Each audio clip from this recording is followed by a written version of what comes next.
What's going on, everybody? Thank you for checking out this video. And I'm sure you've heard by now that there are some pretty major global supply chain issues, right?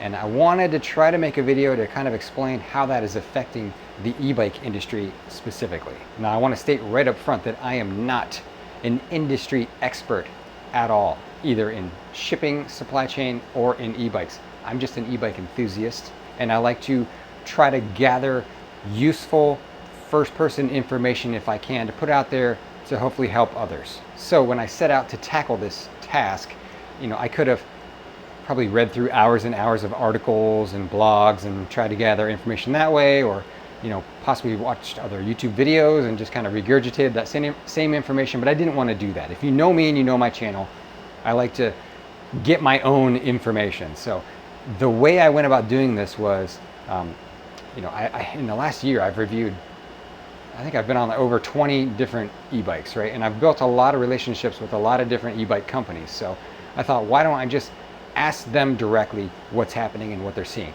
Get it straight from the horse's mouth. Let's see what they can tell me. What's happening? What's the climate like? What's the shipping like? What's the supply chain like for them right now? So that's how I got my info. I went directly to the e-bike companies and said, hey, what can you tell me? And I asked them 4 questions. So here are the 4 questions I asked. Number 1 was, are you seeing a rise in the cost of the components and the parts for bikes? Number 2 was, are you seeing a rise in the cost of shipping? Number 3 was, are there any parts or pieces for the bikes that you are finding just absolutely impossible to get your hands on? Is there anything that's just unavailable to you right now? And the 4th question was kind of open-ended. I just said, what other challenges are you facing? I just want to get some very basic info, not overwhelm them with a lot of questions. So I just asked those 4 questions to 11 different companies. I reached out to 11 companies that I work with. I've got contacts there. Sometimes it's a marketing person, sometimes it's the owner or the CEO of the company, but whoever it was that I deal with, I reached out to them and asked them those 4 questions. And 8 of the 11 companies got back to me. A lot of them almost immediately, like within hours. Had a response in my inbox. It was all good information, and I sat down and I compiled it all. And I'm going to give you kind of the gist of how they answered those 4 questions. And I'm sure you're curious about who I talked to, so I'll put a little ticker on the screen of all the companies that actually got back to me and delivered me some information to help us out. So let's jump in and get going. First question again was rise in the cost of components for the bikes. What are they seeing there? And I've got my notes here, so I don't miss delivering you all the information, but basically for rise in the cost of components, it was mainly batteries. They said motors, sometimes electrical components, controllers, tires, but the overwhelming response was rise in the cost of batteries. Some of them cited other parts and pieces and components, but overwhelmingly they all said batteries. And I've actually seen that myself firsthand. I built my own custom all-wheel drive bike, which, check my playlist, you can see that. But I put a different battery on it. So I went out and I bought an aftermarket battery. This was 1 year ago. Well, a little more than a year. June of 2020, I went out and purchased a 52 volt, 17 amp hour battery for that bike. And I went back and looked at the receipt. I paid $519 for that battery in June of 2020. I went back to that same website, back to the same exact battery this morning, and it was priced at $739. So quite a jump in 1 year from the price of that battery. Now, I added that to my bike and I did all the testing and review on it and everything, and I didn't really feel it was worth the $500 at that time to add it. So I definitely don't think it's worth the $700 now to add that. But yes, I guess batteries are the big component that's going up in price. Now, the second question was about shipping. Are they seeing a rise in the cost of shipping? And oh man, are they seeing a rise in the cost of shipping.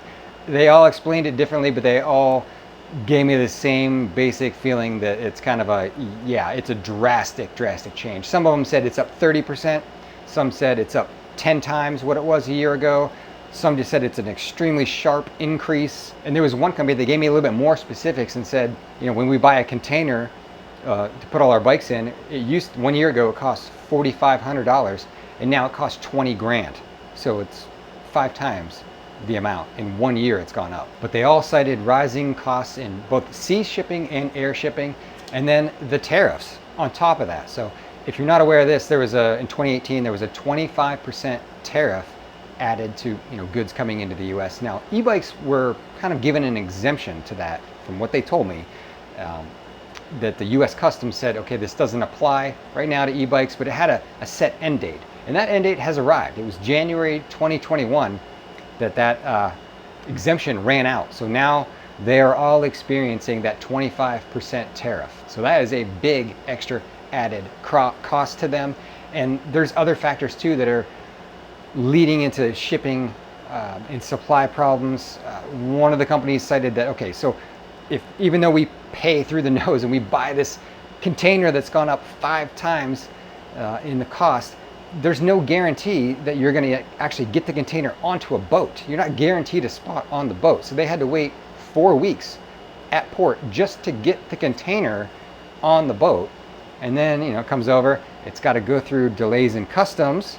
And then even further to delay them is it went through customs, and then it sat for another 3 weeks because there was no CDL truck drivers to transport that container to their facilities. So major shipping delays going on right now. All right, question 3. So I asked if there was any parts that they just couldn't get their hands on. Is there anything that's impossible to get right now? And there were several answers here. Again, almost all of them said there was problems with batteries, getting batteries. Samsung, they said, Samsung cells were hard to get. LG were hard to get for a while. I think they said Tesla bought up a bunch of the LG cells and they just couldn't get them. So in addition to batteries, they also mentioned hydraulic brakes were tough to get right now. I'm seeing that myself too. I've been trying to add hydraulic brakes to one of my bikes. I couldn't find them anywhere.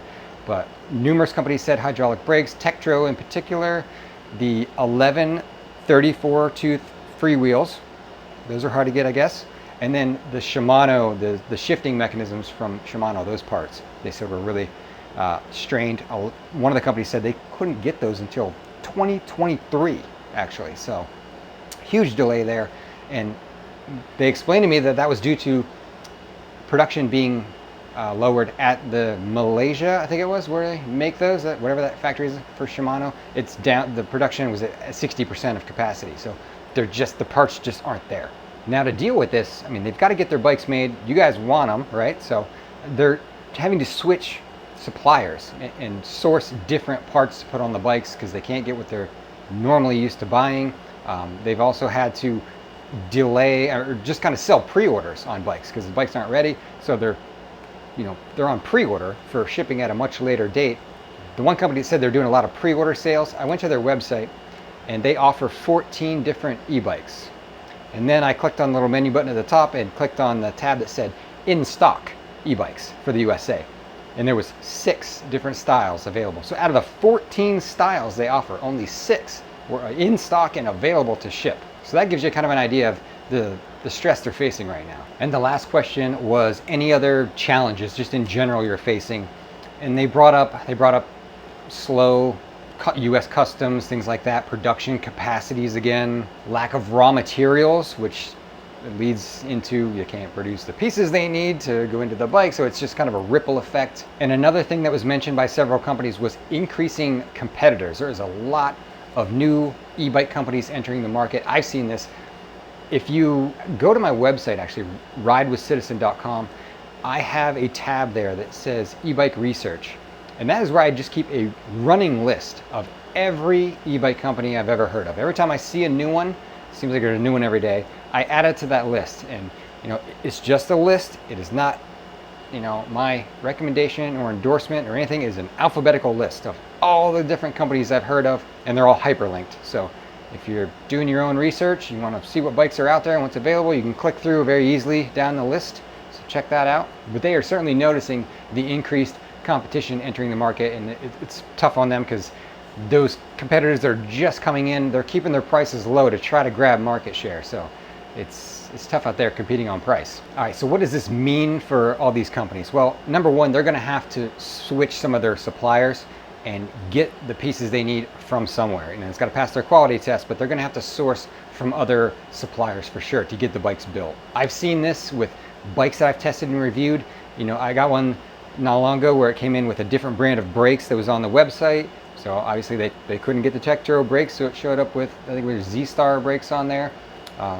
throttles. I did a review on the Aero Rider bike, which has a twist throttle, on the one I got and tested.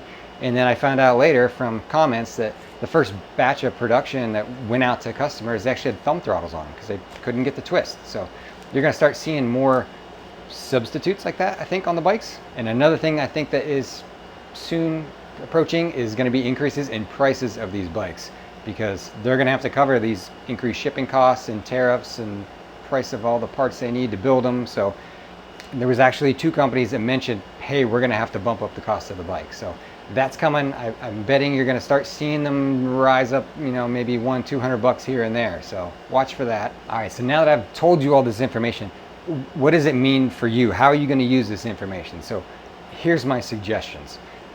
Number 1 is, if you've decided on which electric bike you want, pull the trigger. I would get it now, because chances are the price might end up going up soon. So get it now while it's cheaper. Get it while it's in stock. If you see it's in stock, you know you want it, you might want to just go ahead and pull the trigger and get it, because who knows when it'll be back in stock. It might be a few months. The second thing I'll say is, knowing all of this and what's going on, be prepared to wait.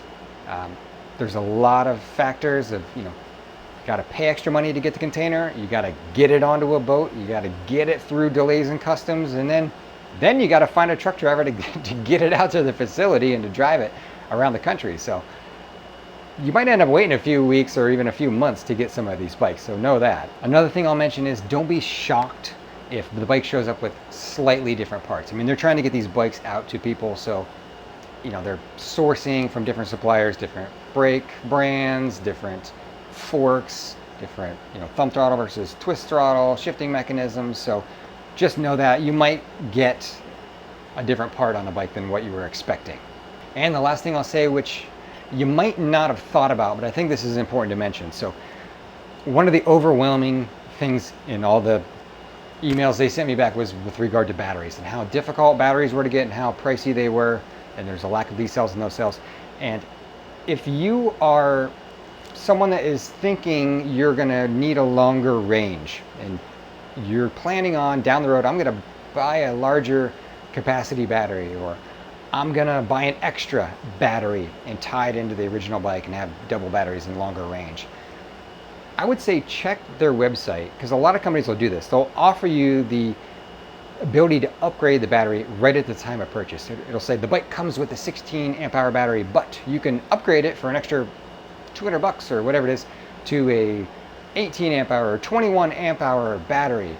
It might be in your best interest to go ahead and do that upgrade right from the get-go, because in a couple months you might not be able to get your hands on a second battery or a replacement battery or a larger capacity battery. They just might not have them. So if you can get it right on the bike from the beginning, that'd be something to consider. You might want to do that. Just get the biggest battery you can on the bike right from the start. It might save you a headache down the road. All right, well, that is all I have for you today. So I hope you found that interesting or entertaining, and maybe even got some information in there that'll help you out with your e-bike purchase.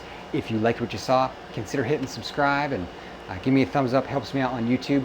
Appreciate all of you guys, and that is all for today. Thanks for watching.